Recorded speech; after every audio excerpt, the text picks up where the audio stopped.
আসসালামু আলাইকুম রহমতুল্লাহ বরকাতুহ। সম্মানিত প্রিয় মুসলিম ভাই ও বোনেরা, আর ইসলামিক টিভির পক্ষ থেকে সকলকে জানাই আন্তরিক মোবারকবাদ।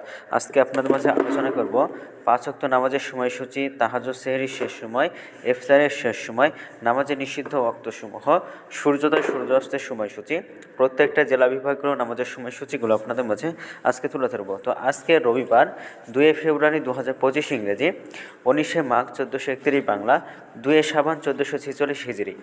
ঢাকার মতো পার্শ্ববর্তী এলাকার নামাজের সময়সূচিগুলো তুলে ধরছি। তারপরে অন্য অন্য জেলা বিভাগগুলোর নামাজের সময়সূচিগুলো আপনাদের মাঝে আজকে আমরা তুলে ধরব।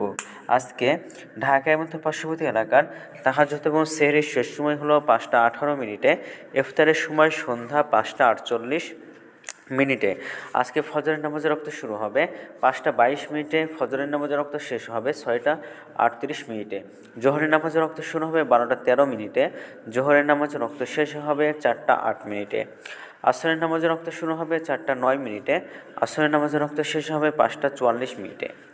মাগরিবের নামাজের রক্ত শুরু হবে 5টা 48 মিনিটে, মাগরিবের নামাজের রক্ত আজকে শেষ হবে 7টা 1 মিনিটে। এশার নামাজের রক্ত শুরু হবে 7টা 2 মিনিটে, এশার নামাজের রক্ত শেষ হবে 5টা 17 মিনিটে।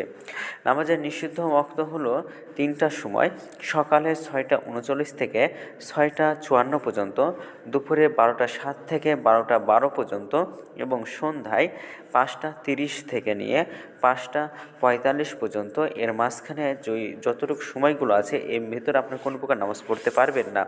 তো আজকে সূর্য অস্ত যাবে 5টা 45 মিনিটে, আর আজকে সূর্যোদয় হবে 6টা 39 মিনিটে। এগুলো ঢাকার মতো পার্শ্ববর্তী এলাকার নামাজের সময়সূচি। এখন আলোচনা করব বিভাগীয় শহরের জন্য উল্লেখিত সময়ের সঙ্গে।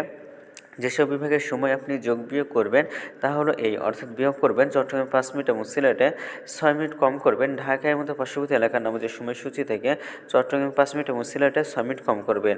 যোগ করবেন খুলনাতে 3 মিনিট, রাজশাহীতে 7 মিনিট, রংপুর 8 মিনিট, বরিশালে 1 মিনিট বেশি করবেন ঢাকার মতো পার্শ্ববর্তী এলাকার নামাজের সময়সূচি থেকে। তো আজকের ভিডিওটি পর্যন্তই ছিল, আর এই সূত্রগুলো আমরা নিয়েছি ইসলামী ফাউন্ডেশন থেকে। ভিডিওটি ভালো লাগলে অবশ্যই চ্যানেলটি সাবস্ক্রাইব করে পাশে থাকবেন। ধন্যবাদ সকলকে। আসসালামু আলাইকুম রহমতুল্লাহ।